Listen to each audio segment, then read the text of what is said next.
Urea గురించి ఎవరు ఆందోళన చెందవలసిన అవసరం లేదు. సఫిషియెంట్గా యూరియా ఉంది. కానీ రైతులు రేపు భవిష్యత్తులో యూరియా దొరకదేమో, కేంద్ర ప్రభుత్వం అలాట్ చేయదేమో అని ఆందోళన చెంది ప్రతి రైతు యూరియా 3 సార్లు వ్యవసాయానికి ఉపయోగించాలి. మొదటి విడతలో 25 కేజీలు, రెండవ విడతలో 25 కేజీలు, మూడవ విడతలో 25 కేజీలు. రైతు రేపు భవిష్యత్తులో రాదని చెప్పి 3 విడతల యూరియా కొన్ని దగ్గర తీసుకెళ్లిపోతున్నారు. ప్రతి పంటకి 75 కేజీలు రైతుకు కావాలి ఎకరానికి.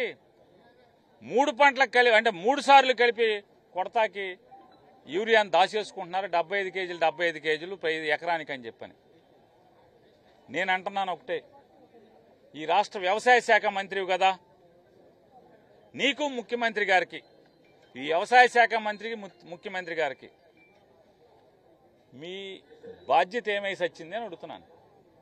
అంటే 3 కోటాలకు సరిపడా పని, మీరు 3 కోటాలు కావాలా 4 కోటాలు కావాలా పని పాఠమన్నా నేర్పించుకోండి.